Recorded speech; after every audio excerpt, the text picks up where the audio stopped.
Bonjour et bienvenue à notre méditation quotidienne. Nous sommes aujourd'hui le mardi de la deuxième semaine de Pâques.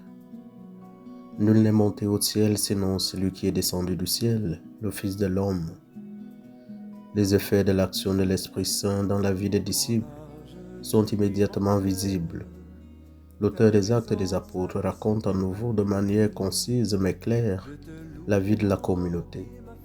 Tous ceux qui ont accepté l'Évangile n'ont plus qu'un cœur et qu'une âme. L'Évangile provoque ce nouveau climat de communion entre ceux qui l'accueillent. C'est une communion profonde qui se manifeste aussi dans la vie, au point que personne ne disait que ces biens lui appartiennent en propre, mais ils avaient tout en commun. L'esprit de communion ne reste pas confiné à un domaine particulier, mais il imprègne toute la vie de la communauté et s'exprime précisément aussi dans la mise en commun des biens. Cette image de la communauté, qui peut sembler utopique, montre aux disciples de tous les temps la voie à suivre, la communion et le partage. Cette transformation des rapports entre les croyants n'est pas le fruit d'un choix purement humain, c'est-à-dire qu'elle ne naît pas de simples attitudes humaines, mais elle est plutôt le fruit de l'action de l'esprit qui pousse non seulement à s'aimer soi-même, mais aussi à aimer les autres, surtout les plus faibles.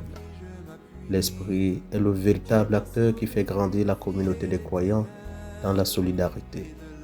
L'accent mis sur la communion des biens, qui a évité toute inégalité et tout abandon, montre la force de la communion qui découle de l'amour évangélique. L'auteur des Actes, en soulignant qu'aucun d'entre eux n'était dans l'indigence parce qu'on lui faisait partager les biens de ceux qui étaient plus riches, indique une voie pastorale. La qualité évangélique d'une communauté chrétienne se reconnaît à sa capacité de prendre en compte ses membres les plus faibles. La générosité de Barnabé devient un exemple. L'amour évangélique unit et renforce la fraternité des disciples. Dans l'Évangile, la démarche de Nicodème est d'une grande beauté. La réponse de Jésus est plus merveilleuse encore. Nicodème cherche à atteindre le mystère de Dieu. Il prie, il éprouve un profond besoin de vie spirituelle. Jésus lui indique un chemin de renaissance. Il lui faut de redescendre dans ses profondeurs. Le Saint-Esprit souffle où il veut. Il faut renaître. Une nouvelle vie régénérée par l'action de l'Esprit Saint est nécessaire pour que Nicodème entre dans la vie éternelle. Rien ne doit rester en dehors du renouvellement que Dieu opère par l'Esprit. Ce sont les choses du ciel. L'amour infini de Dieu se réalise maintenant chez les hommes. Nicodème, qui ne comprend pas, sera fidèle à Jésus. Il sera à la croix où Jésus prendra sur lui notre égoïsme, notre péché et notre mort. Nous croyons que Jésus, remis debout, nous ressuscite avec lui. Cette expérience est vraiment extraordinaire. Le Christ ressuscité prend possession de l'humanité nouvelle qui est l'Église. Il donne sa vie pour nous et nous donnons notre vie pour nos frères. Jésus propose à Nicodème de sortir de la perception d'un Dieu extérieur à lui pour le rencontrer en lui, dans une nouvelle naissance. Venu du ciel, Jésus nous communique la vie du ciel, l'amour infini de Dieu.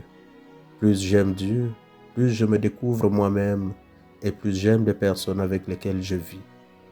Nous reconnaissons que nous sommes comme Nicodème, des gens vieillis tant nous vivons hors de nous-mêmes.